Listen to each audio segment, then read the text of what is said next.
au niveau préfectoral, au niveau régional, et ça monte jusqu'en haut. Et chacun d'entre eux, au niveau préfectoral, il y a plusieurs postes qu'il occupe.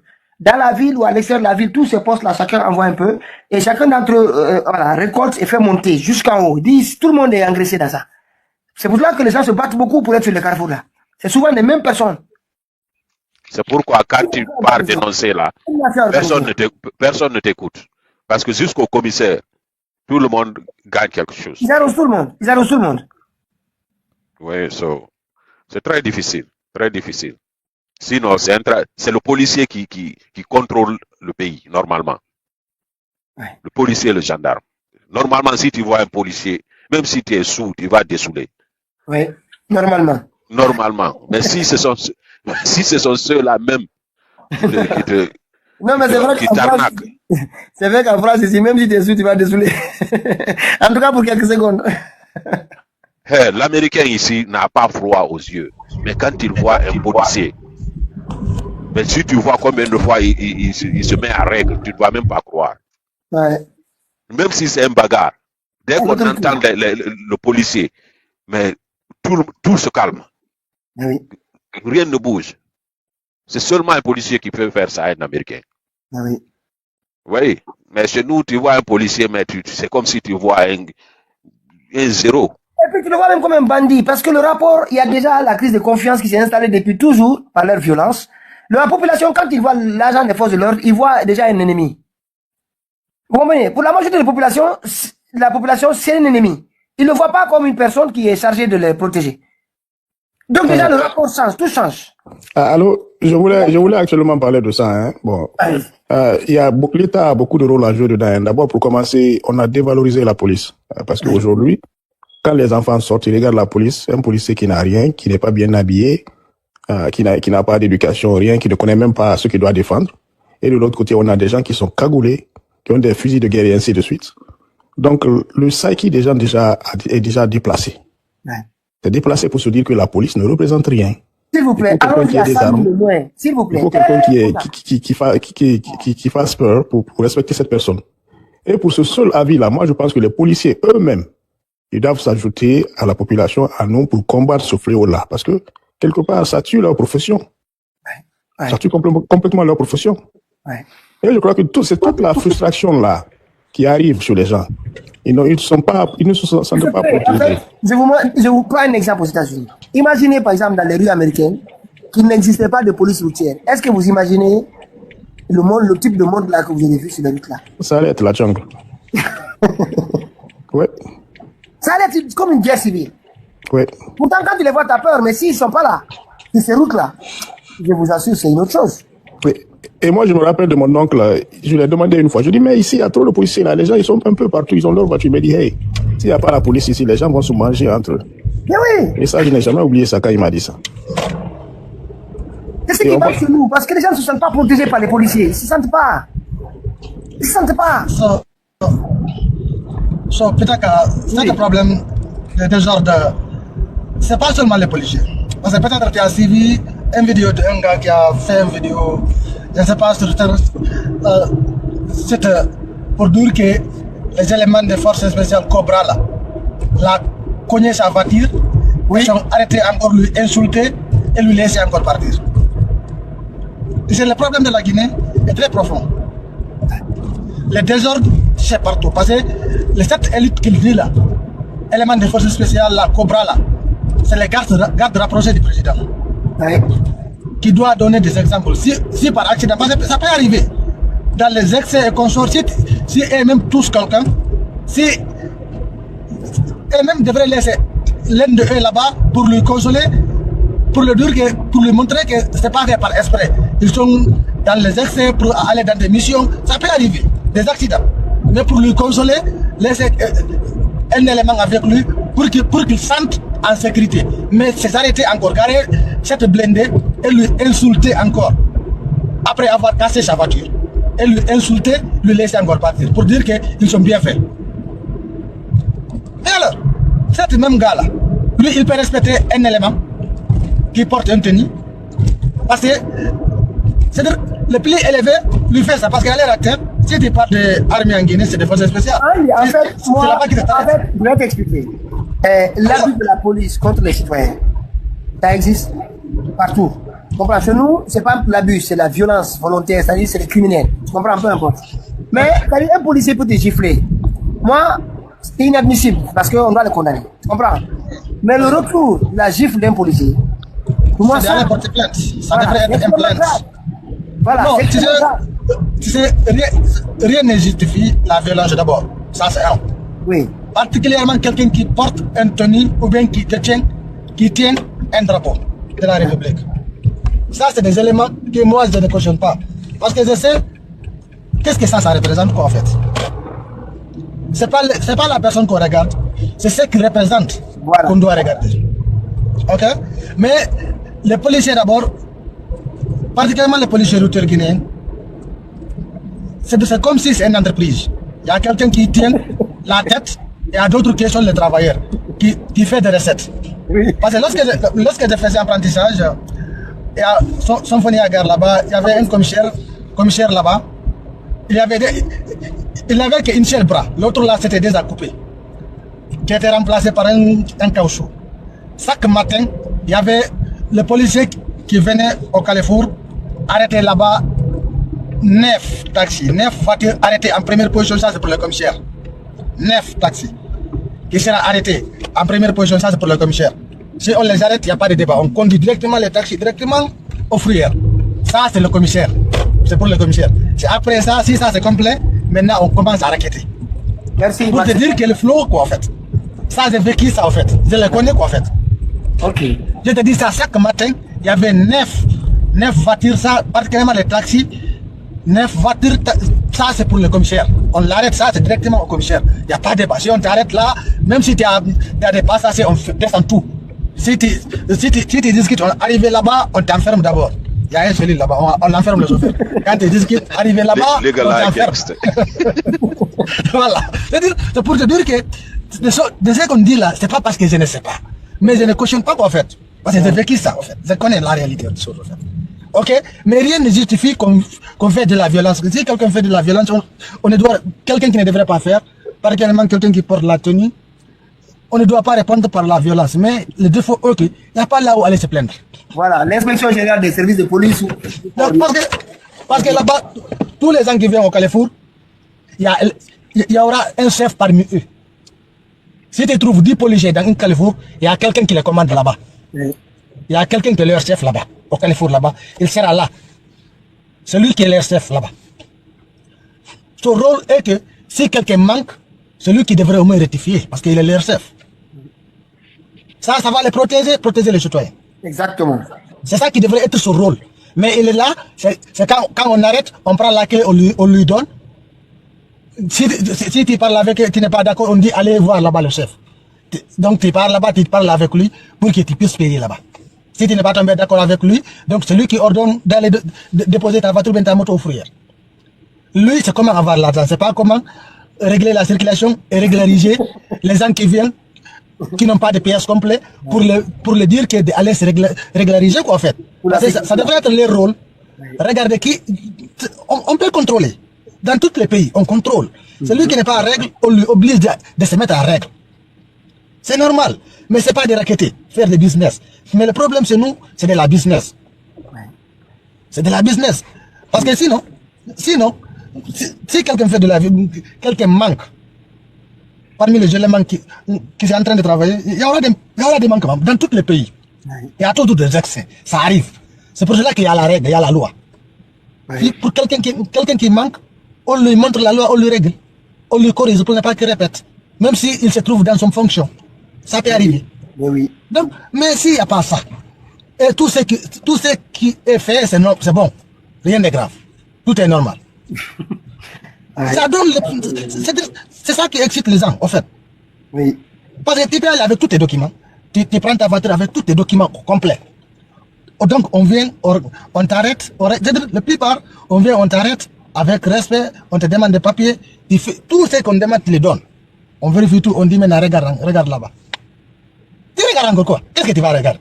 Tu as donné les papiers. Qu'est-ce qu'on demande? Si c'est complet, on doit te remettre tes papiers. Tu continues ta route. Après vérification, on te dit encore de regarder. De regarder quoi?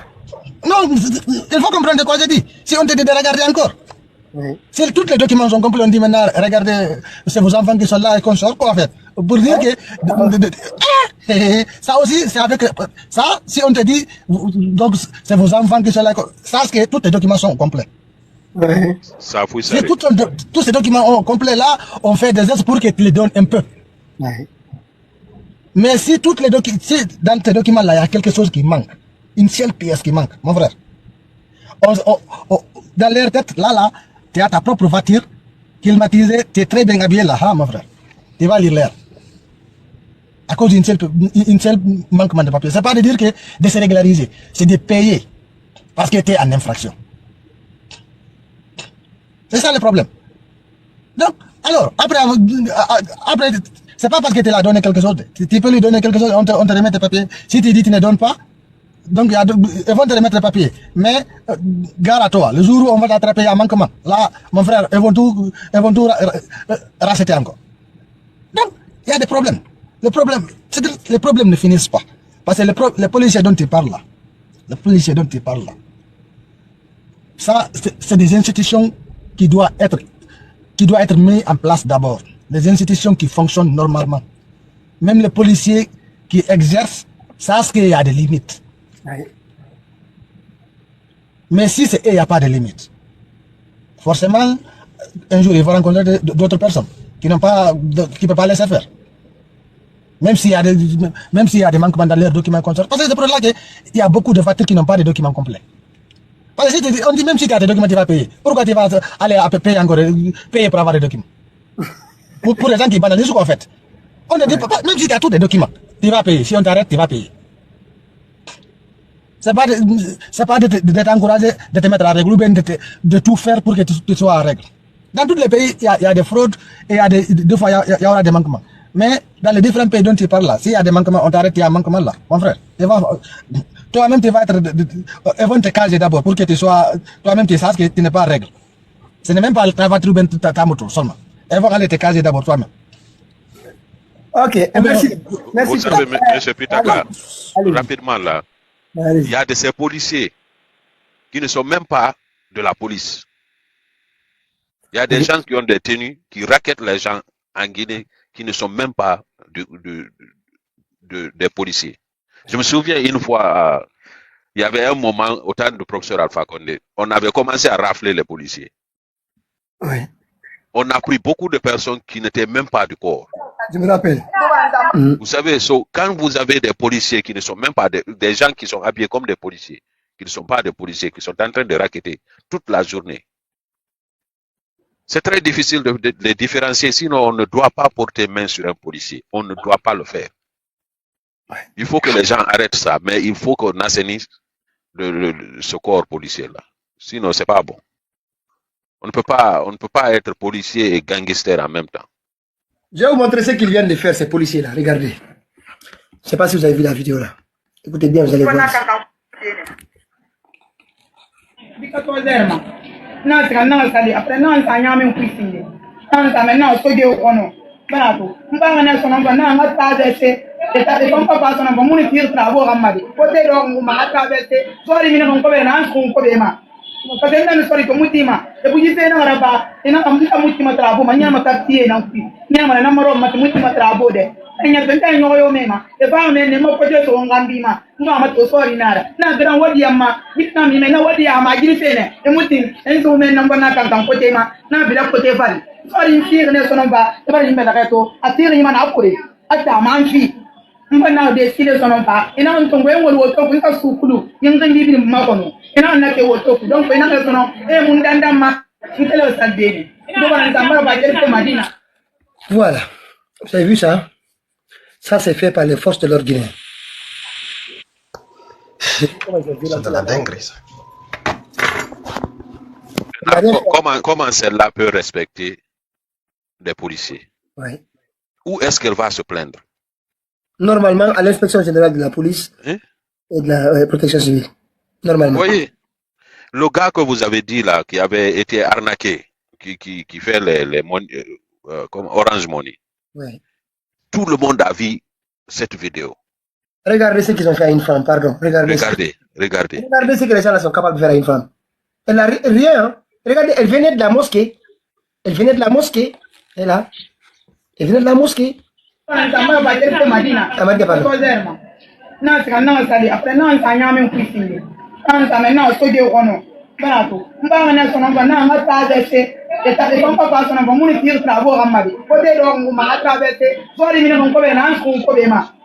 Parce que nous sommes comme mutima, et vous dites non raba, et non mutima trabo, mania makati et non plus. Niama na maro mutima trabo de. Et nya benta nyoyo mema, e ba me ne mo kojo to ngambima, nga ma to sori nara. Na gran wadi ama, bitna mi na wadi ama jini tene, e muti, e to me namba na kan kote ma, na bila kote vali. Sori mtire ne sono ba, e ba limbe da kato, atiri. Regardez-moi ça. Regardez-moi ça. Si on avait cassé son bras là, comment est-ce qu'elle va se soigner? Une voie, deux ambulances. Je ne vais pas montrer tout pour pas qu'on coupe le live. Est-ce que vous voyez ces blessures? Regardez ces blessures-là. Ah, ce pays-là. Pays-là. Ouais, bonsoir. D'accord. Ouais. Grand, on est bien à Guinée. Non, mais ça, c'est pas possible. Non, on est bien à donc ça fait des années que tu n'as pas été au pays, non? Je ne vais pas dire ça, mon frère, ici. Non, grand, on dit qu'on a ce midi. Pas pour le coup. C'est ça, je vais te demander, même si autant de professeurs qui ont été au pays. En fait, c'est-à-dire, c'est vrai, je vous ai suivi depuis un bon moment, monsieur Mohamed et les autres, c'est-à-dire parler de la police. C'est vrai, la police, c'est quelque chose vraiment. Mais là, c'est les militaires, là, c'est pas des policiers, là, c'est les militaires, la force spéciale. C'est des voyous. Comment c'est pensé que de la... Ils sont tous pareils. C'est-à-dire, ils ramassent des fainéants, des gens qui ont dû, c'est-à-dire, des gens où les familles ont renoncé de leur éducation. Mais les deux fainéants de caca, il allait retrouver tous ses cousins de caca, là, les amis dedans. Il a mis des hommes en uniforme guinéens, là. Franchement parlant, c'est pas la peine, quoi. C'est pas la peine. Que ce soit la police, que ce soit les éléments de force spéciales, c'est-à-dire, les 80%, c'est des, vraiment, ils sont tous sauf des citoyens. Ils sont tous sauf des humains. Mais moi, pendant les manifestations, j'ai analysé tant de propos tenus par des hommes en uniforme, particulièrement la police. Non, tu peux pas croire. S'ils sont capables de violenter une dame qui souhaite juste traverser, vous imaginez un activiste ou un homme politique ou les Fonikemengue dans les mains de ces gens-là?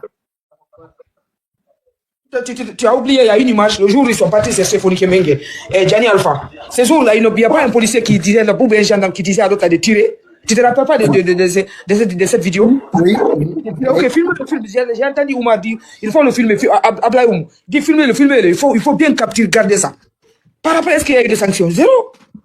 Regardez ce qui s'est passé aussi à Bofa. Regardez. La Guinée, c'est devenu un pays de violence.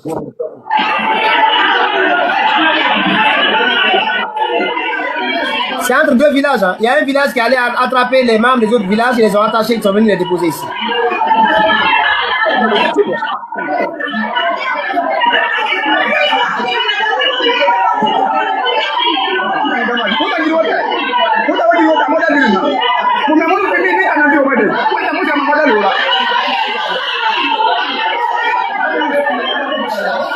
Vous avez vu ça? Et puis l'État ne fait rien.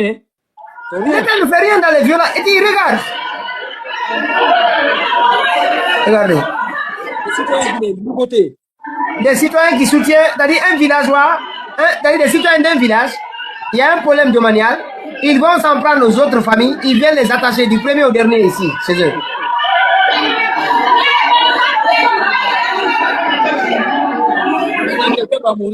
Ça, c'est du kidnapping. Des heures et des heures. Hein. C'est-à-dire comme s'il n'y a pas d'État en Guinée. Des citoyens peuvent faire ça. Aller attraper toute une localité, venir les attacher chez eux. Ça, c'est du kidnapping. On entend la Guinée, c'est qu'on voit en Guinée, c'est qu'on entend en Guinée. C'est seulement en Guinée on peut voir ça. Peut-être que je ne sais pas si tu as vu les arrestations qui a eu lieu à l'abbé. J'ai vu ça, j'ai vu ça. Tu as entendu l'intervention d'un de bandit qui disait qu'il avait reconnu l'homicide volontaire qu'il a eu à faire. Il demande pardon. Il reconnaît qu'il fait partie de ceux qui ont tué déjà là-bas. Il demande pardon. Après, il demande à ceux qui ont pardon et qu'il veut intégrer l'armée.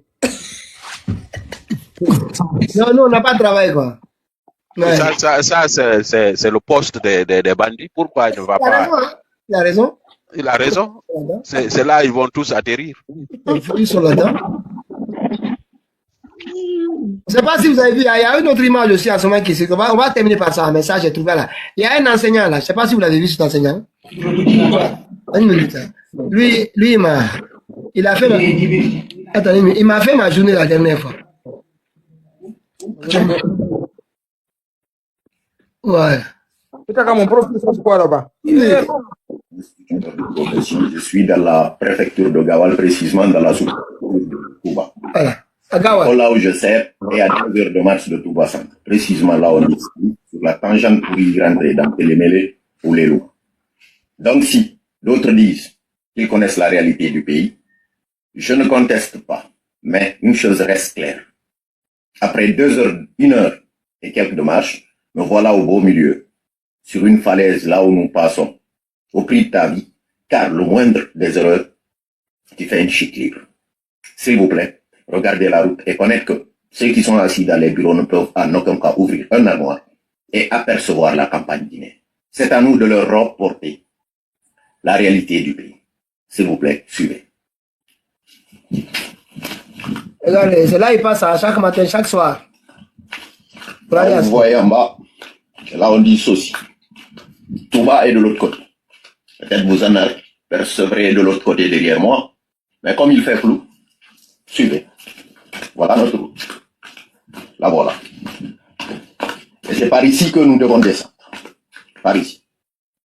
C'est une randonnée dangereuse chaque matin pour aller enseigner. Derrière moi, vous apercevez Touba, sur la plaine de l'autre côté. Je descends. Ah, voilà, maintenant, je ne vous dirai pas les heures. Vous suivrez vous-même pour connaître la réalité. Exactement. C'est ça le chemin. Voilà. Voilà. Les routes guinéennes, là, les 2000 km de route, là, ils sont où pour les enseignants au moins, pour aller enseigner? Ici. Regardez où passent les enseignants, vous avez 2000 km de route. Ce que tu admirais dire. Pour aller à l'école, c'est là, ils passent chaque matin, chaque soir. Pour en subir les conséquences. Vous voyez? La route est en bas. Je continue. Toujours. Où sont les 2000 km de route? Même vos enseignants ne peuvent pas se rendre à l'école. Vous verrez que l'homme est payé à 1 million. Et tu te prends en charge. 1 million. Qu'est-ce que tu pourras dire? 100 dollars. Le courage. 100 dollars. À qui tu te... Putain, si c'était moi, j'allais déménager dans ce village. Ils te diront... Mais il a sa famille de l'autre côté. Il faut déménager cette famille aussi. Avec 100 000, il tient à son village, il veut rester au village. On peut t'assister, ouais, c'est ça. Ouais. Vous voyez? C'est par ici on passe. Après 1 heure de marche. Et une fois que je termine la colline, 1 heure de marche. ça me reste encore 1 heure. Voilà. Avec 2 heures de marche. Oui, pas que l'on jangata, c'est comme une jarnata. Voilà. Après, maintenant, on se demande comment se passe la formation à l'intérieur du pays. Là, les gens, là, regardez, ça, c'est la réalité. Hein. Et puis, tu verras que c'est la communauté qui le paye hein, par l'État. Hein. Il a... D'autres animaux sauvages. Voilà, il va même des chimpanzés, mais bon, ça va. La vue, ça va. C'est ça. Donc, quand vous nous dites que vous connaissez la réalité du pays, ça nous fait rire. Grande tête pour la moumoda. On espère au moins qu'ils ne vont pas le créer des problèmes. Regardez où il descend. Imaginez la remontée maintenant. La montée, il va faire quoi? Les enfants qui sont exposés à tout ce qui est dangereux. Il est avec les élèves, c'est les élèves ça. Oh non, non, c'est les élèves. Encore quoi? Oh non. Ah non, ce n'est pas ça.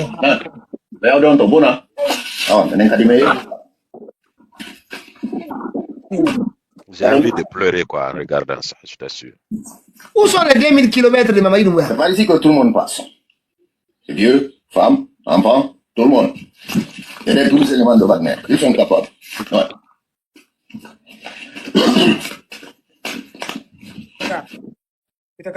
Ouais, on va essayer ce pays-là, on finira jamais de dire les choses.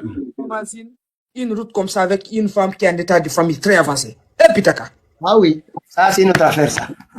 Wallahi, un pays. Ça c'est notre histoire. Parce que moi, tout ce que j'aimais de plus dans les télévisions privées, c'était les émissions que j'ai regardées le dimanche. L'émission de Maman Saliou, qu'on appelait les oubliés de la République. Regardez les agents qui sont chargés de nettoyer Conakry. Regardez, hein. Ils prennent dans les camions, ils viennent jeter dans les fossés. C'est eux, hein. C'est les agents de salubrité. Vous voyez? Et regardez. Ils viennent, le fossé est là, ils jettent dans le fossé. Après, ils montent dans leur véhicule et ils partent. Voilà. C'est eux qui sont chargés d'assainir Conakry. Maintenant, ils passent. Ouais. Il n'y a aucune sanction. En fait, dans ce pays, c'est la phase de sanctions. Ils déménagent les saletés, quoi. Ils les enlèvent de Kakimbo, ils les amènent à Taouya. Oui. Ils prennent ceux de Taouya, ils les amènent à Abdallah. Est-ce que c'est pas sous le pont? Est-ce que c'est pas sous le pont Bambeto? Regardez, c'est pas. Regardez, j'ai l'impression que c'est sous le pont Bambeto. Regardez. Je ne sais pas qui peut reconnaître là. Regardez. Vous voyez? Ils jettent dans le fossé des trucs et puis ils partent. Ils montent dans le véhicule. Non, ils prennent des saletés dans ce quartier-là, ils amènent ça à Kaloum.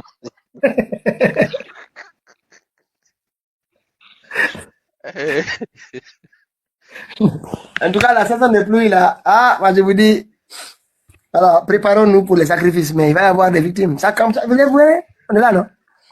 Mais donc vraiment, et puis les gens de Kaloum, j'avais commencé à évoquer ce sujet depuis 2 ans. Je répète encore à nouveau, la Guinée, vous en avez parlé Kaloum. L'air de femme, la Guinée. Hey, vous verrez ça dans les livres. L'océan là, que nous on a vu là quand on était petit, la Centre Valley à Bolbiné là. Vous allez voir ça dans les livres ou non, ou bien si tu veux voir ça, tu vas prendre un véhicule depuis Dubreuil, c'est pas où on va vous envoyer, on va envoyer les gens, je sais pas.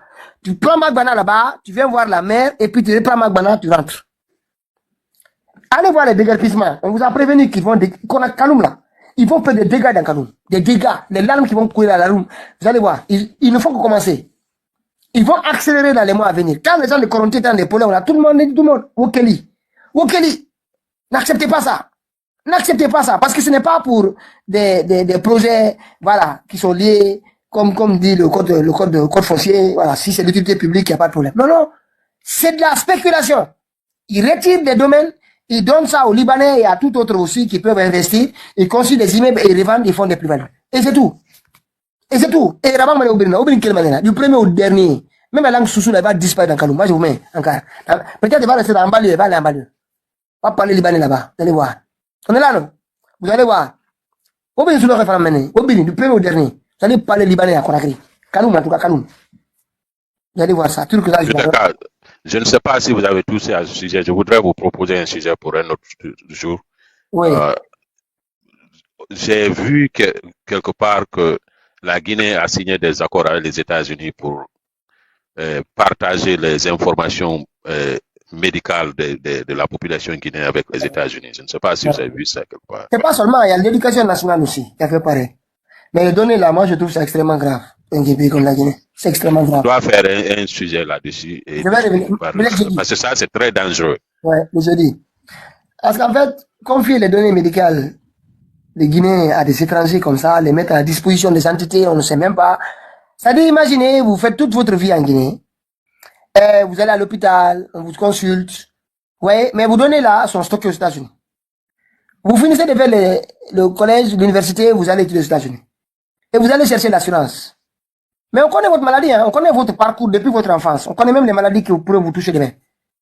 C'est-à-dire, moi, je trouve ça extrêmement grave. On n'est plus protégé. On reviendra sur ce sujet. Mais et puis, en même temps aussi, ils peuvent utiliser aussi notre biote là pour aller travailler sur des vaccins qui sont adaptés. Et moi, vraiment, je trouve extrêmement grave de confier toutes les données qui sont liées à tout ce qui est médical à n'importe quel pays au monde. N'importe quel pays. Aucune confiance.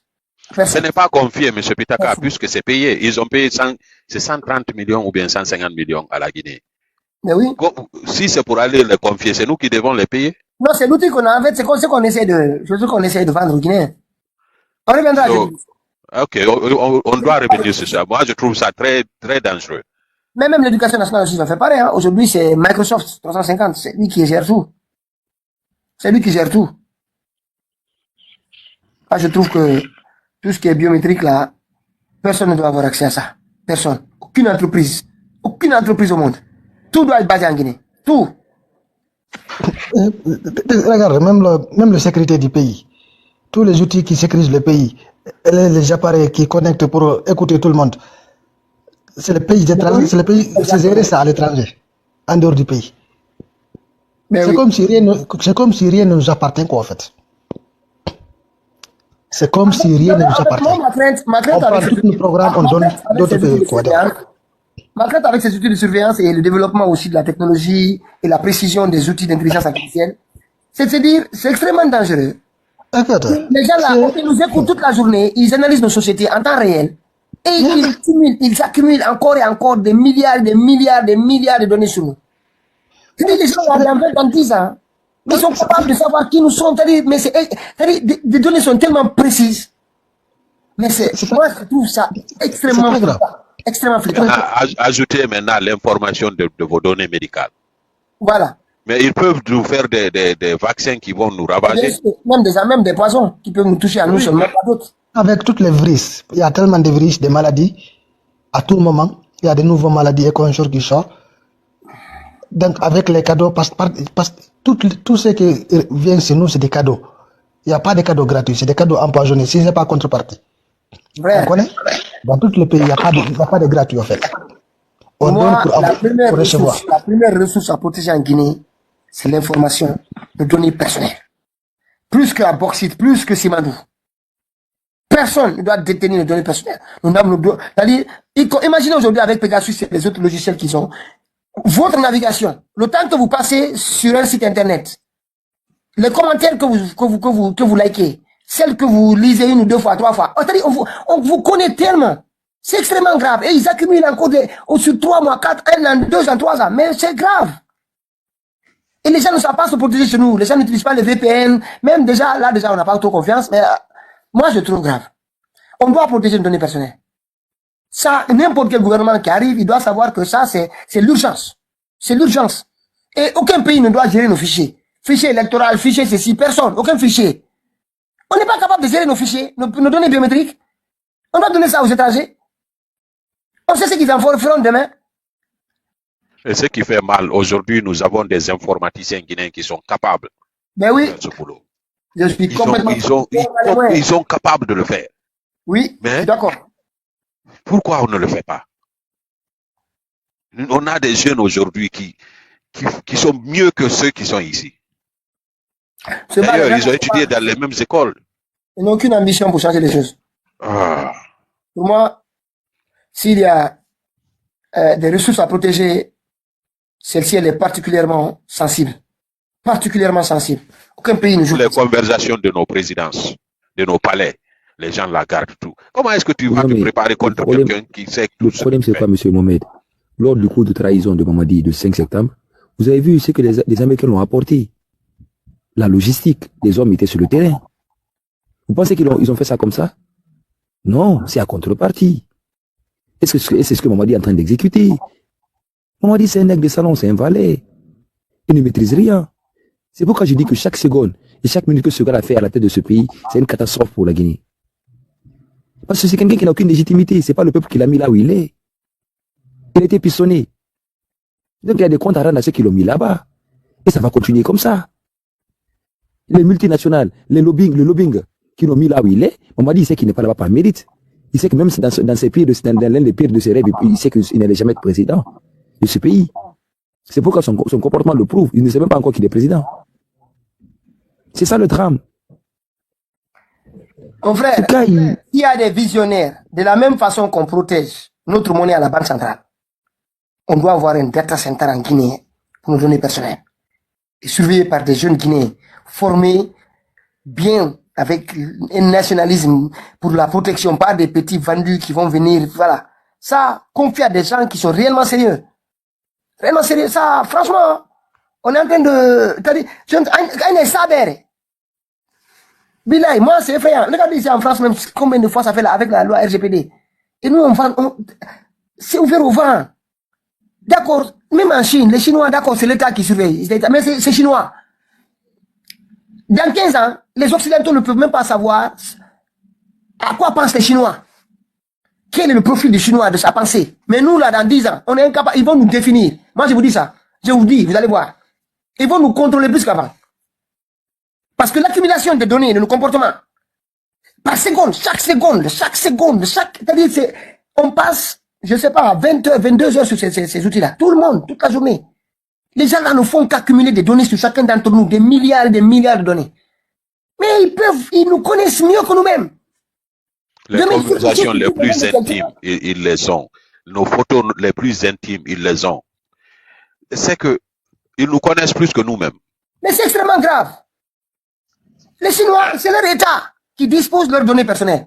Donc, de même, personne ne peut les déséquilibrer parce qu'il ne les connaît pas autant. Dans le passé, il fallait envoyer des indiques en Afrique. C'est des gens dans les ambassades pour surveiller. Ils n'ont plus besoin de ça maintenant.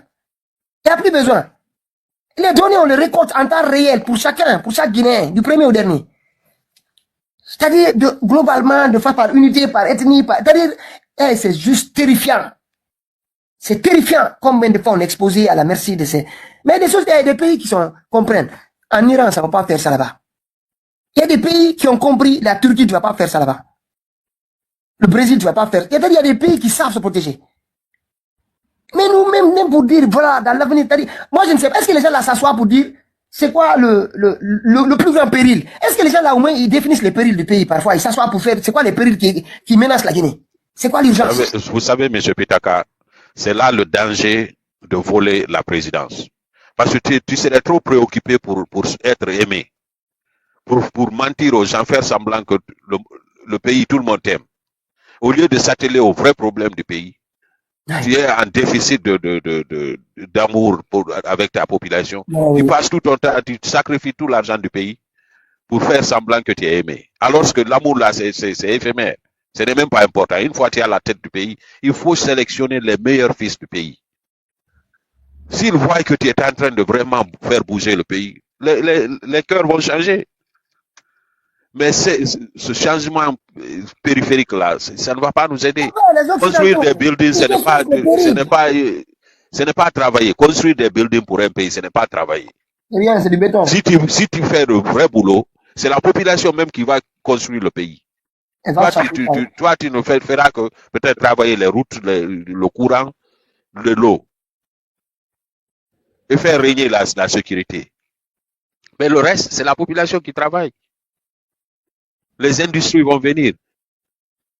Mais ils sont trop occupés de leur poche. Ils savent que à chaque jour, ils peuvent shooter. Donc, il faut se remplir les poches avant qu'on te fasse shooter. Il faut kidnapper les gens. Il faut tout ce qui ressemble à des gens qui peuvent s'opposer à toi, il faut t'occuper à eux. Tu ne peux pas courir et te gratter les pieds en même temps. C'est pas possible. Si tu es bien élu, tu n'as même pas besoin de tout un camp militaire de te suivre.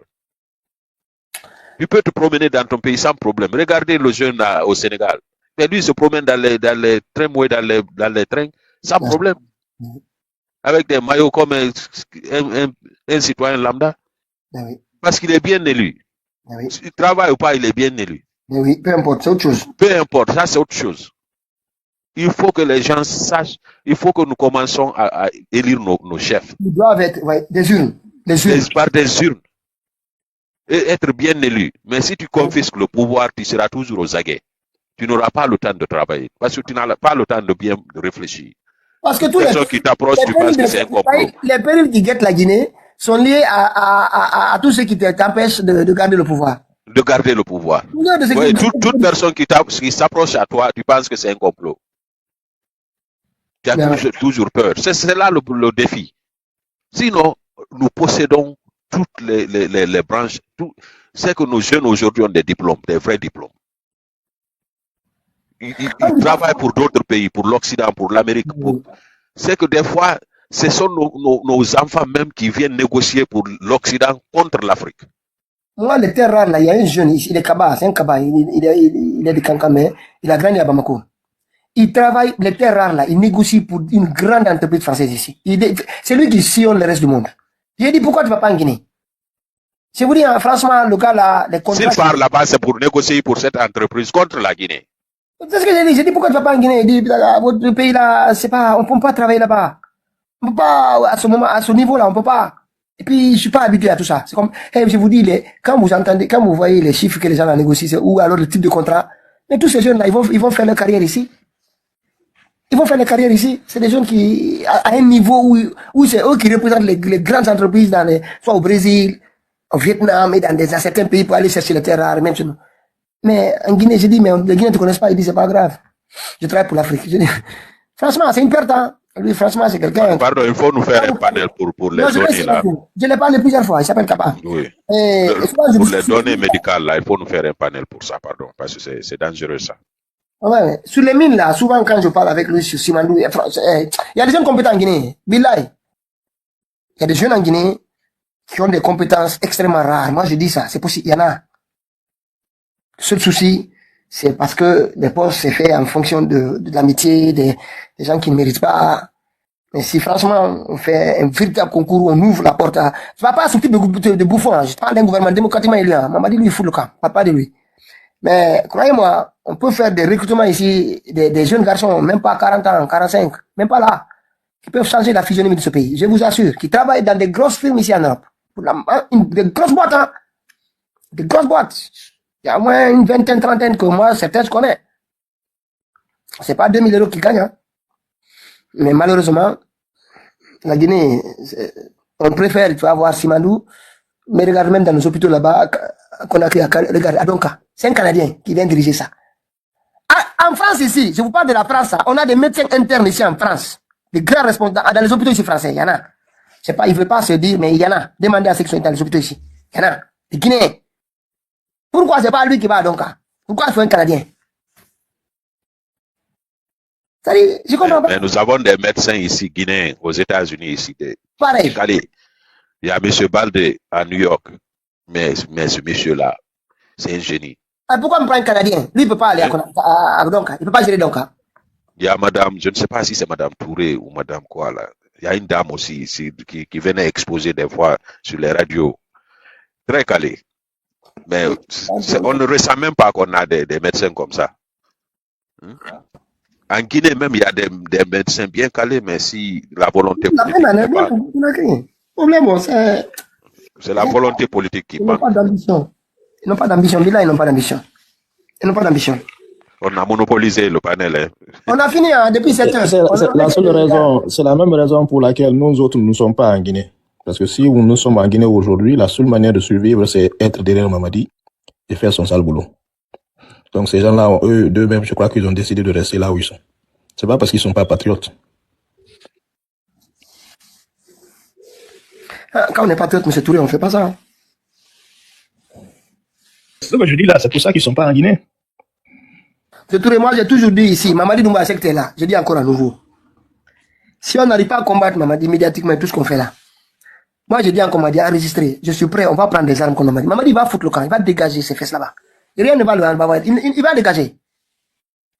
Le gars là, il ne peut pas conduire, il ne peut pas. Avec la volonté de gagner normalement, on n'a même pas à prendre des armes contre Mamadi. Je dis, ça, les gens qui nous dirigent, ceux qui ont la force, c'est de parler à la population et leur dire qu'il faut encourager une rupture totale. Chacun doit faire un sacrifice. Même les travailleurs, même si eux, ils restent à la maison, ils ne vont pas dans ces bureaux-là pour participer à ça. On ferme les boutiques. Les étudiants qui finissent d'étudier, qui n'ont jamais de boulot, restent à la maison. Et puis on va voir comment ils vont gérer avec ça. Pardon? Là, on n'a pas besoin d'armes pour ça. Mais ceux qui leadent, ceux qui ont la voix, doivent vraiment sortir et parler. Mais il me semble que chacun se dit, écoute, si je dis ça demain, je ne pourrais pas être ceci ou cela, les gens vont me rappeler ça et là. C'est ça le problème. C'est ça le problème. Parce que alors là, tout le monde souffre. Hein. La lutte va continuer pour insurrection. Parce que moi, j'ai pris le cas de Nairobi. Je suis allé pour rien. Je suis allé pour rien parce qu'il ne fait pas pour lever des fonds là-bas. Tu vois, il ne parle même pas à la RTG, il ne parle même pas de ça. Parce que Mamadi, il ne peut rien leur dire. C'est pour le partenariat public-privé. Mais la Guinée, déjà, s'est débarrassée. Le secteur minier, aujourd'hui, tout le monde a désavoué la Guinée. Le jeudi, là, on va revenir sur le secteur minier, ce qui se passe. L'image de la Guinée. 7 dossiers dans les centres internationaux de règlement des conflits liés aux investissements. 7 dossiers sur des milliards, 1 milliard et quelques 800 millions de dollars, 700 millions de dollars. C'est des dossiers-là qui sont là-bas. Même avec gars qui disent que c'est au mois de décembre. Il y a beaucoup, ils ne peuvent pas. Mais si les gens là disent que le peuple qui sont là, ils vont utiliser, acheter des armes, mettre les milices pour intimider les gens, on va réagir. Ça, c'est clair et net. Personne ne contre la Guinée, c'est contre ce bouffon. Il ne va pas s'asseoir là-bas. Il va bouger ses fesses. J'ai dit maintenant, moi, il n'est pas élu. Hein. Mamadi, s'il était président démocratiquement élu, ces mots-là, je ne peux pas les utiliser contre ce bouffon, ce drogué-là. Je n'aurais pas pu. Mais ce type d'individu ne peut pas me dire de l'appeler comme ça. Il va bouger, il va bouger. Il va dégager. Voilà. Continuez comme ça à sauter et dire que nous sommes des... Vous verrez bien. Vous avez vu le président Alpha Condé, hein? En ce moment, on ne vous dit rien. Regardez, c'est la fin du film. Et vu comment il est reçu maintenant partout, y compris Congo, en Angola, partout. Vous verrez, celui qui est avec vous là, c'est le bandit qui est assis là-bas. Mais lui là, il va foutre le camp, il va faire la prison. Regardez-moi un junkie comme ça, et puis comment... Non, il ne faut pas lui parler comme ça, c'est les autorités du pays. Lui, c'est une autorité. Un junkie. Vous ne respectez même pas les gens. Il y a quand même des coups d'état où on a des gens qui sont propres. Regardez comment il est. Il est déjà aujourd'hui un porte-manteau. Même quand on lui met des vêtements dessus, on a l'impression d'un porte-manteau. Vous ne respectez pas les gens. Et vous allez voir, le pays là, personne ne va usurper le pouvoir dans ce pays. Et puis vous savez ce qu'ils sont en train de dire dans les coulisses. Il faut qu'on en parle là. Ils disent que là, ils ont commencé à chuchoter. C'est des magnifiques Ghanéens et les autres là. Vous voyez en Haute-Guinée que le président Alpha Condé, il s'est entendu avec Selou.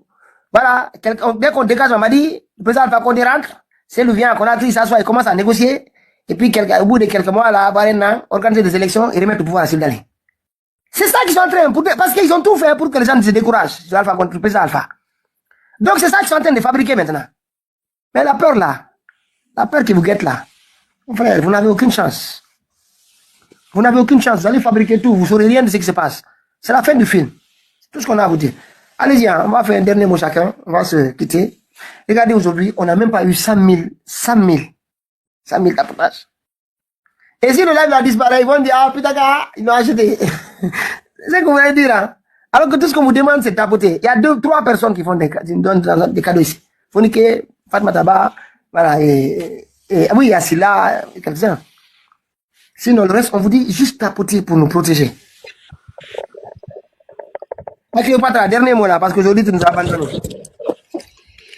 Moi, je présente toutes mes excuses. Je me suis endormie et ce live me tenait à cœur. Malheureusement, je verrai la rediff sur YouTube. Ouais. Je tenais vraiment à participer à ce live, mais bon. Comme le dit l'adage, le sommeil n'est pas l'ami de quelqu'un. Je verrai la rediff sur YouTube. Merci à tout le monde, merci. Il y a Lampadaire était là encore aujourd'hui. Lampadaire en ce moment. Il est là. Lampadaire.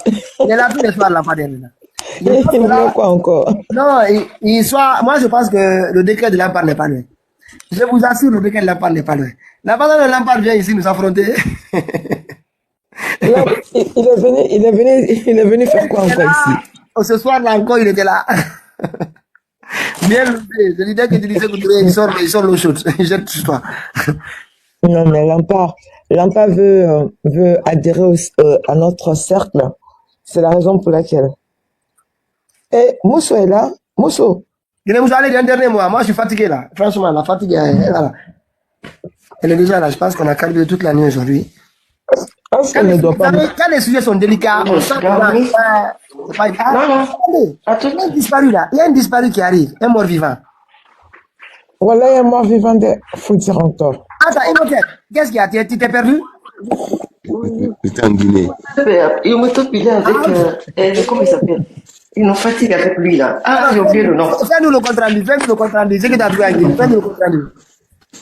Mon frère, le pays là. Quand la Wallé non, parce que moi je suis découragé de ce pays. J'ai exploré la Guinée, je suis parti de Conakry jusqu'en forêt là-bas.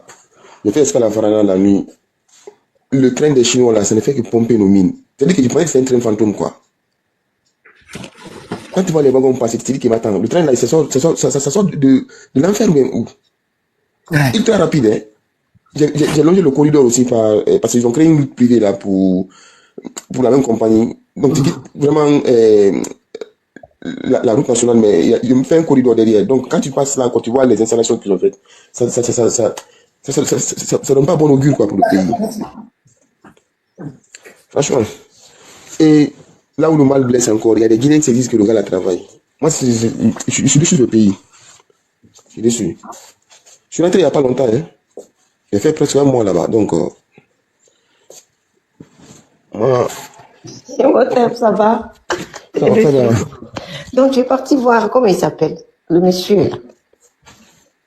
Je suis parti voir tonton par-dessus. Et oui, celui dont tu dis qu'il nous écoute. C'est pas lui, j'ai oublié le nom. Qui ça? Tu dis souvent que tu travailles pour lui, là. Tu nous blagues. Faut pas suivre les gens là, ma soeur. Clio, comment ça... c'est Lyon qui connaît le nom. C'est un militaire, non? C'est pas ta Kapatakis. C'est moi-même je connais le monsieur là. Non, quand tu nous blagues avec Kapatatis ou quoi. Okay, il n'a pas vu en Guinée. Kaya Patatis, comment ça s'appelle? Notre pays, honnêtement, ça laisse à désirer. Hein. Ah ouais? Tu sens la misère et la souffrance sur le regard des gens. Oh là là. Tu sais, quand les gens se vivent, le regard est différent. Quand ils survivent, le regard est différent. Mais quand ils sont miséreux, c'est autre chose. Tu sens la misère sur le regard des gens. Waouh, à ce point-là? Voilà. Et imagine-toi, partout où tu vas saluer, quand tu vas, on ne voit pas ta présence, mais on regarde ta poche. Oh. Ça fait que quand tu vas avoir de l'argent, tu es obligé même de partager 50 000 là pour au moins se donner à un peu de personnes. Ou même tu fais même les appels de fois. Tu ne peux pas les saluer sans t'en la main. Oh, c'est la survie, quoi. Oh, c'est triste. C'est pas la survie, c'est la souffrance. Moi, quand j'ai dit que la Guinée tend vers la famine, on m'insulte. Chaque fois quand je dis ça, on m'insulte. Alors que, voilà, quelqu'un qui vient à peine d'arriver nous raconte ce qui se passe. C'est la misère. Et quand on parle de misère, c'est la famine. Les gens n'ont même pas de quoi manger. J'ai sillonné la Guinée, de Conakry en forêt. J'ai fait exprès de prendre la voiture, aller dans les villages, écouter les gens. Il paraît même que les gars là, 7 kilos même actuellement, moi c'est un policier qui me l'a dit. Il est en train de dégommer les gens, n'importe comment, et il prend des ballottes, il les enfonce au niveau de la cuisse là pour paralyser les gens. Et même il était parti, je sais pas comment on appelle ça. Il était parti chercher, quand ils étaient en train de traquer, c'est pas le fils de Pivi là, qu'on sort, qui étaient partis en forêt là, on les a cherchés, à Tibéla là-bas. On ne dit pas son nom. Waouh. Ah, je suis sidéré. Non, c'est choquant en fait. Bon, tu vois, ça donne même pas envie d'y aller. Moi, franchement, merci. Non, mais moi, c'est... Dis qu'on traque les gens. En tout cas, moi, on m'a pas traqué, mais la vérité, on a dit quand même, la population, moi, j'ai dit la misère sur le regard des gens. Hein. Et les immeubles ne font que pousser vers la mine comme des petits champignons. Et même quand tu vas à Caporo là-bas, en face de la maison d'Azaya, il y a le gars là, Moussa Moïse, qui a acheté une partie, il est en train de faire un building là-bas. Ils font des buildings, il y a de l'eau dans les robinets, parce que les buildings, là, après, ou bien ils vont mettre des ballons tout en haut, parce que en Afrique, souvent, quand premier étage, deuxième, troisième, tu vois, la pression d'eau est bonne, mais tout en haut, il n'y a pas d'eau. Ils font comment pour construire? En fait, pour envoyer l'eau à hauteur, il faut une pompe avec une très forte pression. C'est la pression qui fait monter l'eau. Ah, ok. Le problème, c'est que Conakry, c'est une presqu'île. Alors, il y a l'eau dans le robinet, ok. Bah, construire des moi, à l'époque que je suis allée en Guinée, Cléo, les gens prenaient l'eau au secours, quoi. Bidon, là. Il fait extrêmement chaud. Il fait extrêmement chaud à Conakry. Il va faire de plus en plus chaud. Hein, parce que l'air est très pollué. L'air est très pollué. Dès que tu vas à Conakry actuellement, essaie juste de te connecter avec ton téléphone. Si tu as un smartphone qui est récent là, quand tu vois la météo, tu dis carrément que l'air est pollué. Surtout dans la zone de quand tu quittes de Matoto jusqu'à après. Vous savez qu'India est conçoit parce que tout l'air est pollué avec la poussière. Mais les goudrons, c'est comment? Tu ouvres ta fenêtre pour une journée, tu ouvres ta fenêtre et ta porte pour une journée, tu seras obligé de faire passer les Saint-Pierre 2 ou 3 fois. Parce que la quantité de poussière que tu as fait de la maison, tu ne peux pas penser que c'est vraiment, on a pris la poussière dans ta maison, quoi. Attends, tu es allé forêt, là, la route, c'est bon, ils ont mis des goudrons, comment c'est, la route, c'était comment? Par endroit, la route est bonne, mais l'axe, qu'on appelle ça, l'axe Mamou Farana, c'est impraticable. Attends, mais Mamou Farana avait été fait par les Chinois déjà. Ah oui, c'est dans là. C'est comme, c'est que Mamou Farana, là, c'est pratiquement impraticable. Tu es obligé de passer par le corridor des Chinois, là, qu'ils ont fait. Mais quand l'hivernage va commencer, je pense qu'ils sont en chantier, hein, mais s'ils n'arrivent pas à finir avant que l'hivernage ne commence, c'est une catastrophe. Juillet, août, là, il pleut beaucoup en Guinée, hein, donc... Et puis les immeubles qui poussent vite là, est-ce qu'ils ont bien mis la fondation? Après ça peut se faire. Le problème c'est que c'est l'idée même de construire des immeubles. Conakry c'est une presqu'île, hein. Et c'est-à-dire ces immeubles-là pour moi c'est des coupe-vents. C'est des coupe-vents, les gens vont plus respirer. Il y a la pollution et il va faire extrêmement chaud avec la pousse de ces immeubles. Ils s'en rendent même pas compte. Effectivement, et également même, il y a des études qui ont prouvé que c'est pas dans des années à venir, la presqu'île de Conakry sera inondée. Hein. Bah, c'est clair. Je sais pas si Vu dans combien comment ils d'années, sont en train de mais traiter, la presqu'île vu de comment ils Conakry sont en sera train de inondée. traiter Kaloum, Kaloum elle va va inonder. s'effondrer. Ça, c'est clair. Moi, c'est Allez à pas, Kaloum. C'est je une ne sais pas, évidence. moi, je ne sais pas pourquoi les infrastructures critiques là, on les met entre la presqu'île de Kaloum et comment on appelle ça, et jusqu'à Donka. Parce que quand tu prends même les serveurs de MTN et consorts, les data centers se trouvent en colère. Ils ont enlevé certaines parties en Guinée, ils ont envoyé la majorité en colère. C'est risqué. Mais est-ce qu'ils ont mis dans les banlieues, parce qu'à l'époque, Conakry, là, quand tu vas à centre-ville, il y a tellement de bouchons, tu peux faire 2 heures, 3 heures banlieue pour aller au centre-ville. Les embouteillages ont réduit ou pas? Bon, moi, j'ai pas trop sillonné Conakry, mais toutes les fois que je suis parti dans Kaloum, quand tu vas au centre-ville, surtout les lundis matin, tu sens que c'est mort, quoi. Ah, ça n'a pas changé. Ils n'ont pas mis des bureaux administratifs dans les banlieues. Quand je te dis que tu sens que c'est mort, là, c'est que comme tu l'as dit, c'est mort, il n'y a pas d'activité. Attends, en fait, tu as dit Mamou Farana, la route c'est impraticable. Oui, c'est ce qu'il a dit. Oui, c'est ce qu'il a dit. Ah, vous étiez allé. Tu peux aller faire le tour, hein, voir comment c'est dégradé. C'est dégradé. Par endroits, ils sont en chantier. Non, je dois voyager là. C'est ça qui m'inquiète. En tout cas, ils sont en chantier là-bas. Si Chaque donc il faut qu'ils voient. Non, moi je ne veux pas ma va et viens témoigner de par toi. Ils sont en chantier dessus. Les femmes de Massantanta sont sorties aujourd'hui, non? Je précise, ils sont en chantier dessus. Mais s'ils finissent pas avant l'hivernage, ça va être compliqué. Mais l'hiver a déjà commencé. Hein. Moi, j'aurais appris que c'est bitumé. Regarde, voici ce qu'on va faire. Si tu connais quelqu'un sur ce taxe-là, appelle la personne, elle n'a qu'à confirmer ou infirmer ce que j'ai dit. Non, mais je te crois, Mais oui. Hein? Vous ne pouvez pas nous trouver des chauffeurs qui peuvent nous faire ces trajets-là en caméra. En quoi? Ça va être compliqué. Moi-même, en partant vers Farana, là, j'ai filmé. Pitaka. On a besoin d'images comme ça, tu comprends? Je ne peux pas faire Attends, Pitaka, calme-toi. Moi, je suis passé dans ces coins-là, c'était la nuit, je ne pouvais pas filmer. Mais j'ai réussi quand même à photographier les 2 villas de Idi Amin là. Mais mon frère, c'est plus qu'un palace.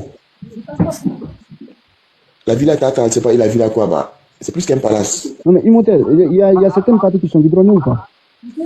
Et c'est dit qu'ils sont en chantier. Par endroit, c'est goudronné. Par endroit, ce n'est pas goudronné. Par exemple, quand tu vas vers la zone de Dekedou, Kisidou, là, ils sont en chantier là-bas. Mais il y a beaucoup de personnes qui ont certains chantiers. Là-bas, ils sont en train de travailler. Ça fait longtemps, ça fait très longtemps ça. Mais le problème est qu'il n'y a pas de suivi adéquat. Tout le monde, tous les entrepreneurs sont menacés de la politique. Comment ils vont bien travailler? Il y a des policiers aussi qui sont mis dans l'entrepreneuriat. Alors que ce n'est pas le cœur d'un métier. Encore 5 ans, longtemps travaillé en Guinée, ils ont bien fait les routes. Je ne sais pas comment est-ce qu'on va donner des trucs à Google Press qui ne maîtrisent même pas le BTP. Ils ne maîtrisent pas. Non, mais moi, la partie qui m'inquiète beaucoup, c'est là-bas que tu as parlé, là. Ouais, Mamou Farana, parce que c'est la route le plus difficile. En fait. Écoute, si tu es un bon chauffeur, une bonne voiture, c'est praticable. Mais ils sont en chantier et il y a trop de crevasses. Donc, même la voiture que nous, on a fait péter le pot d'échappement. Wow. Voilà. À ce point. Il y a trop de nids de poules, trop de crevasses. Donc, je précise. Hein. Merci beaucoup pour le tapotage. On a essayé de s'amuser. Voilà. Non, mais moi... Donc, le CNR a beaucoup de fois à faire hein, parce que entre le populisme et bien gouverner, il y a une grande différence. Et également, même moi, j'ai appris que le point IGN là, ça c'est des coulisses, hein. Je n'ai pas encore la confirmation totale, mais c'est quelqu'un qui m'a dit par l'intermédiaire d'une personne qui a un peu travaillé sur le projet. Il paraît que le point IGN là même, nous on pensait que c'était des gros serveurs, c'est un seul serveur qui sont mis là-bas. Il y a eu tellement de malversations financières dans le point IGN et dans la gestion de Polar Prismo, mais c'est celui dans les bacs. Il y a eu trop de malversations financières de corruption dans la gestion de Polar Prismo quand elle est passée dans l'étude éthique là. Donc, à confirmer ou pas, je ne sais pas. Moi, c'est ce que j'ai entendu dans les bacs. En Guinée aussi, les informations vont faire avec des pincettes. Ouais. Non, mais moi, parce que la route la plus distante pour aller à Zéro, c'est Mamou Farana là. C'est ce que je t'ai dit. Je t'ai dit que si tu es un bon chauffeur. Chacun a son inquiétude. Bah, prends votre courage. Non, C'est moi-même. Moi aussi, mon problème, c'est moi mon gros à taper. Tu as quel type de voiture? Ah, c'est pas 4x4 en tout cas. Quand tu savais le conduire, vas-y doucement. Va doucement et fais tout pour passer là-bas de jour, quoi. Comme ça, tu as moins de problèmes. Mais par endroit, ils sont en chantier, par endroit, ils n'ont même pas touché. Donc, le chantier, là, ne finit jamais, en fait. Ah, Imhotep, c'est ça qui est incroyable. Le chantier, il finit jamais. La Guinée a toujours été un chantier. Mais ils vont terminer quand? C'est toujours ces travaux infinis. Le problème est que nous, on parle souvent de Mamadi, mais même Mamadi, on le trompe en Guinée. C'est ça le gros problème. Il n'a même pas l'argent. Ils n'ont pas l'argent, quoi. Peut-être qu'ils ont l'argent pour dépenser. Ils ont l'argent. Pourquoi les travaux, ils finissent jamais? Moi, je n'arrive pas à comprendre. Il n'y a pas de suivi, je suis d'accord avec toi. Ils n'ont pas comme argent. Ils n'ont rien. Bah, ils font croire qu'ils en ont. Ils appauvrissent la population. Et ils volent l'argent pour construire pour eux-mêmes. Attends, quand ils vont partir, on va tout casser. On va pas casser, hein. On va récupérer tout ça, la mettre comme édifice public et c'est tout. Hein? On va casser, on va mettre tout ça là comme édifice public et il faut se réjouir déjà qu'ils ont réalisé quelques petits trucs en Guinée. Bah, donner les personnes qui ont le droit. Mais apparemment, ils ont construit des maisons sociales. Est-ce que c'est... Oh, bah, t'as pas vu, tu dis t'es pas allé en ville. Ils nous ont montré les images. Je n'ai pas trop visité. Je ne fais que vous relater. Moi, Mamadi, je te dis une chose. Dans l'avenir, à chaque fois que je passe la nuit à Cancan, je suis dans ta maison, la chambre que tu avais réservée pour toi-même. Là-bas, je dors. À notre maison blanche, là. Là-bas, je dors. La chambre que tu avais prévue pour toi-même, là. Là-bas, je sais pas, je dors. Donc, tu vas pas t'attendre. Les opinions, quand même, sont divisées en Guinée. Il y a d'autres qui sont pour, il y a d'autres qui sont contre. Et même quand tu prends aussi, parce que quand tu parles dans certains militaires, là, ils te disent carrément qu'eux, ils ne sont pas pour la gestion de ce gars-là. Ah, c'est un corabier, ils te le disent carrément. Mais moi, je ne trouve pas seulement que c'est Mamadi le problème. Le problème, c'est le Guinéen principalement. Parce que n'importe qui vient là aussi. C'est Mamadi, c'est Mamadi. Non, Pitaka.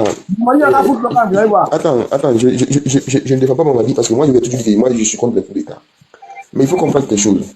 Même toi, Pitaka, aujourd'hui, tu viens au pouvoir en Guinée, tu ne fais pas attention, on va te mettre dans les mêmes erreurs. Tu dis ça aujourd'hui, hein? Faut qu'on s'en fasse. Ça, je suis d'accord. Voilà. En même fait, moi, je parle aujourd'hui.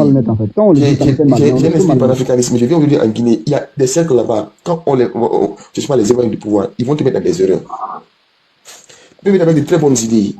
Mais ils vont t'ensorceler. C'est-à-dire que le charlatanisme qu'on fait en Guinée aujourd'hui, il n'y a eu ça dans aucun régime.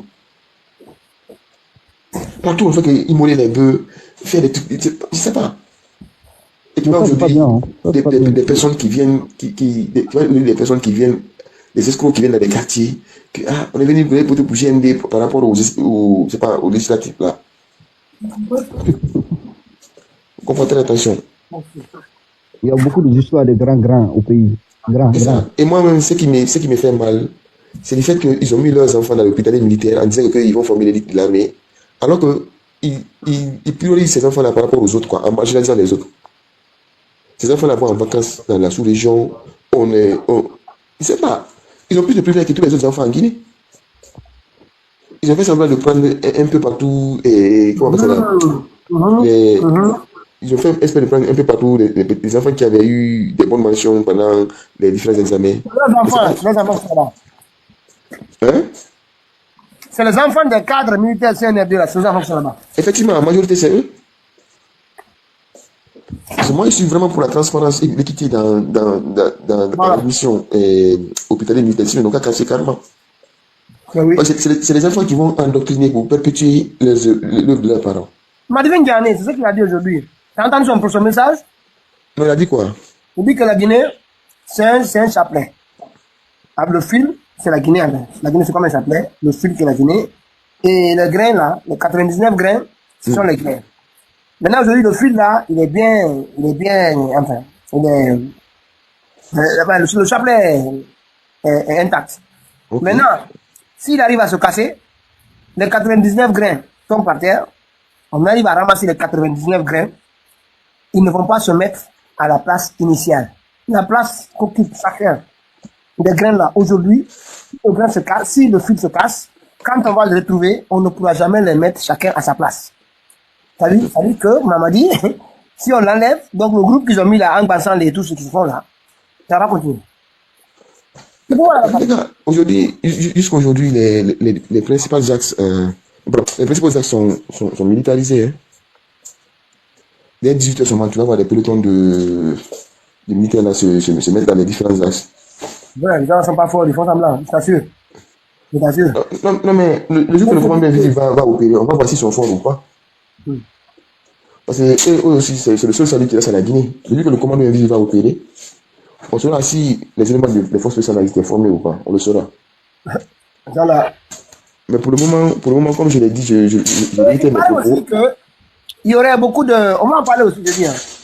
Il y aurait beaucoup de SDF, sans domicile fixe, des gens dans la rue, et que Mamadi aurait demandé en Conseil des ministres, au ministère de la Défense et de la Sécurité, de s'occuper de l'évacuation de ces sans-abri dans la ville de Kalou. Parce qu'ils soupçonnent l'arrivée de personnes malveillantes qui se déguisent et qui restent dans la capitale en attendant l'assaut final. Là, ils ont fou, hein. Au lieu d'envoyer le ministère des Affaires sociales, c'est le ministère de la Défense et de la Sécurité qui doit s'occuper des sans-abri. Si vous dites ça, ils vont avoir peur de le faire quand même. Hein? Faut pas dire ça quand même. Et si vous dites ça, ils vont avoir peur de faire ça. Peur de faire quoi? Ah, ce que vous dites là. Normalement, les sans-abri, quand il y a... En tout cas, nous, ici, moi, je travaille ici à Ouya. Ils vont avoir peur à enlever des gens là, alors que ces gens-là n'ont rien à voir. C'est qu'il y a déjà un communiqué qui a été publié. Ah, ok. Non, c'est ce que je dis là, c'est quelque chose qui a été publié. Ah, ok, c'est déjà... Le procès, c'est déjà là, quoi. Mais oui, c'est un conseil des ministres. Ils ont demandé... Ah, ok. Voilà, Mamadi demande à ce que le ministère de la Défense et de la Sécurité s'occupe des sans-abri qui est là. Il y a trop de sans-abri, c'est pas bon, c'est dangereux. Il dit que c'est dangereux pour la sécurité. C'est-à-dire que c'est pas la rue qui est... En France, c'est la rue qui est dangereuse pour le sans-abri.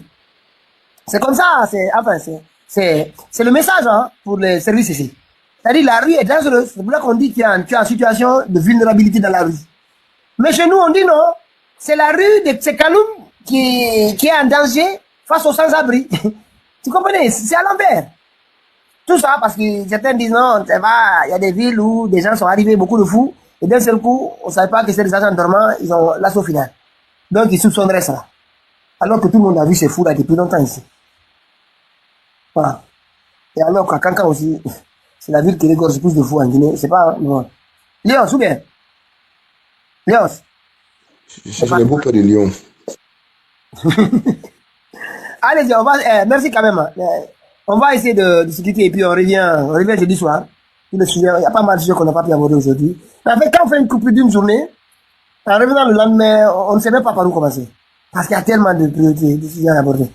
Mais on va commencer à rester encore sur les questions minières. Parce que là, ça... Et sur le voyage, je m'a dit, ne veux pas faire la publicité de ça. Non, on va faire la pub.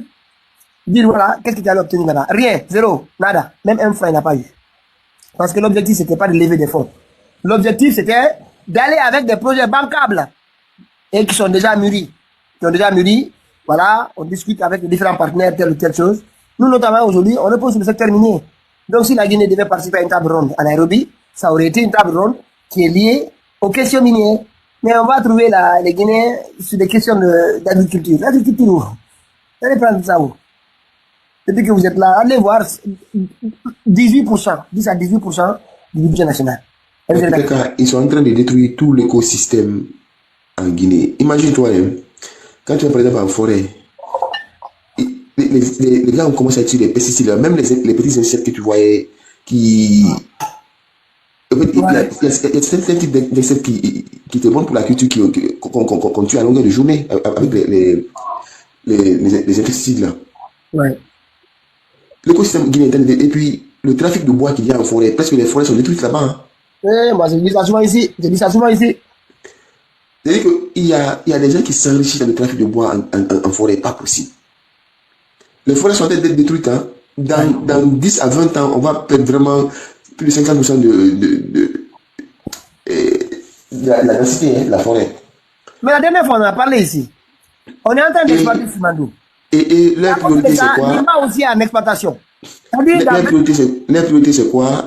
C'est de protéger la forêt sciemment. Parce qu'ils se disent que les Allemands financent la biodiversité de cette forêt. Mais donc les forêts ne sont pas importantes, quoi. Actuellement, il fait extrêmement chaud en forêt, comme si c'était à Conakry, alors que la forêt, le climat il est tempéré et la pluviométrie elle est forte. Frère. Moi, tout mon temps que j'ai fait en forêt, il n'a plus qu'une fois ma présence. Une seule fois. tout l'accent qui est mis sur les efforts qu'on a l'impression de voir là, sur la forêt des Siama, c'est pour se donner bonne conscience. Parce que là, ils te disent, pour exploiter Nimba, ils sont obligés. Tu vas voir, quand ils vont finir avec Nimba, Simandou, ils vont mettre, pendant 20 ans, il n'y aura plus Simandou. Donc les enfants qui vont naître dans les Tirouanais et Béla, là, on va leur dire, tu vois, le bas-fond là-bas, c'était une montagne. C'est la plus grande montagne de fer du monde. Il faut voir ça. Après, Nimba aussi fini. Tu vas voir la forêt Siama. Hey, les gens de la Guinée ne font pas attention. La Guinée forestière. Parce que moi, j'en ai parlé ici. Hein. Simandou, comme tout le monde a décidé qu'on exploite. Moi, en tout cas, on devrait voir au moins la façon d'exploiter. Mais au cas où, mais à mon avis, si Mamadi tombe ici, je répète encore à nouveau, parce qu'il y en a même qui me menacent à Conakry pour dire que le Val deviendra problématique ici. Tous ceux qui investissent sur le monde Nimba, vous investissez pour rien. Les Ivoiriens, la partie du monde Nimba ivoirien, c'est une réserve. C'est une zone de réserve. Voilà. C'est clair. Et eux, ils ont décidé de parier sur l'avenir. Donc, tous ceux qui sont en train d'investir sur Nimba, on ne voit pas en une génération détruire Simandou, détruire Nimba. C'est hors de question. C'est-à-dire que le poumon de la Guinée, c'est la Guinée forestière. Au bout de 20 ans, il n'y a plus de forêt en Guinée. Il n'y a plus de forêt. Quand la Guinée forestière disparaît, il n'y a plus de forêt. Donc, comment on peut, en une génération, on détruit les deux plus grandes montagnes? Ce n'est pas possible. À un moment donné, on doit faire un moratoire. On fait un référendum. Est-ce que nous, les Guinéens, on est prêts à sacrifier aussi Nimba en côté de Simandou? On doit faire ça en Guinée. Laissez un débat se faire pendant 8 mois, 9 mois. Ceux qui sont contre, ceux qui sont pour, on discute. Mais on ne va pas en une génération se débarrasser de ces deux montagnes-là comme ça. Et puis le poumon du pays. Mais c'est moi, je n'arrive pas à comprendre. Je ne vois pas l'urgence. On est affamé jusqu'à ce point-là. Tu sais, Pitaka, quand moi j'ai signé Kaloum, j'ai vu les éléments des forces spéciales là. Il y a d'autres qui sont dans les petites voitures qu'ils ont achetées avec des primes qu'on les donne. J'ai dit que si vous êtes là en train de foutre la vérité, ça vous rend compte quoi. C'est déplorable, hein? C'est vraiment déplorable. Il faut vraiment aller en Guinée s'imprégner des réalités. Je dis qu'on fait tous ceux qui n'ont pas leur compte affiché là, il faut vraiment aller, hein? Allez-y voir les réalités pour juger par vous-même. C'est grave, hein? C'est totalement décevant. C'est vraiment décevant. En tout cas, moi vraiment, je prie Dieu que Mamadi tombe le plus vite possible. Nimba là, ça fait partie de mes premiers objectifs, des choses auxquelles je vais m'opposer violemment dans ce pays. Je ne dis pas que c'est la fin, mais on va faire un référendum. On va faire un référendum en Guinée pour savoir si tous les Guinéens sont d'accord. Dès dans 20 ans, nous, on saura qu'on s'était opposés, ou 30 ans. Et puis il faut voir. Nous n'étions pas d'accord. Il faut voir les jeunes. On a décidé de le faire par un référendum. Mais on va faire un référendum sur Nimba. Pourquoi pas? Simandou, voilà, là où on est engagé, là, je ne sais pas comment faire. Mais pour nous, on va faire un référendum. D'accord. Ouais. Et puis il faut voir aussi les jeunes qu'on a rapatriés d'Allemagne là. Beaucoup sont dans le désespoir là-bas. Ouais. Il y a un jeune là qui a été dépressif, actuellement il est devenu fou par rapport à ça. J'ai un ami d'enfance aussi qui est tombé dans le même piège. Actuellement il est dans la dépression. Il dorme devant le ministère des Affaires étrangères. Hein. J'ai vu la dernière fois, il y a un groupe de gens qui passe la nuit là-bas. Mais c'est pas ce qui va résoudre le problème. Ibrahima, on va essayer de s'écouter. Moi, je suis fatigué là. Ok, bon, moi je vais descendre, on se retrouve ce soir. Ce soir, tu le fais à partir de quelle heure? Non, j'ai dit, on se fait un jour sur deux maintenant. Pardon? On fait maintenant un jour sur deux. Ah, ok, c'est bon. Il est temps de préparer le live. Ibrahima, vous êtes là? Guinémousso, intervenez. Voilà, j'ai dit. Guinémousso. Ibrahima, lui n'est pas là. Ok, c'est pour ceux qui sont là. Merci à tout le monde. Inch'Allah, on se retrouve jeudi soir. On garde la pêche. Et continue la lutte. Eh, petit Damano, voilà. Des questions, je te dis encore à nouveau. Petit, les filles que tu as vendues sur Mamadi Doumbouya, ces filles-là, je te lâche pas, je te dis, je lâcherai jamais. Pour l'instant, je suis calme encore. Comme tu n'as pas fait de bruit sur nous là, sur ta page. Parce que maintenant, tu viens sur TikTok. Parce que là, les gens n'arrivent pas beaucoup, tu peux pas de là-bas sur nous. Va sur ta page Facebook, comme ça, ils vont m'envoyer. Tu t'es caché ici à jouer les doublons ici, avec ton amara, ton para là. Parce que nous, on est fous. On te pose 3 questions. Tu dois répondre. Les filles qui t'ont dénoncé là, les filles qui t'ont envoyé des nudités là, qui tu as donné aux responsables du CNRD, toi-même qui l'as dit, on a tout l'enregistrement.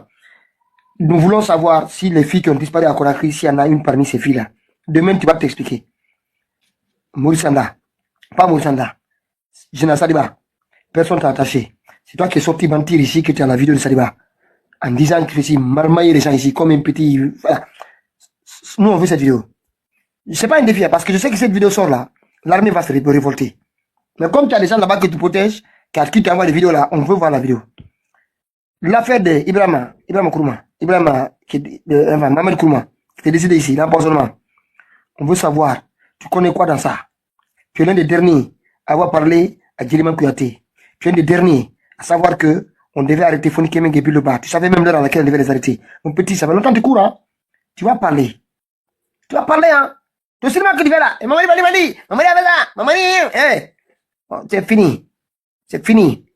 Tu vas sortir au grand jour, nous dire le rôle que tu joues au sein de ces renseignements guinéens. Pour Amara.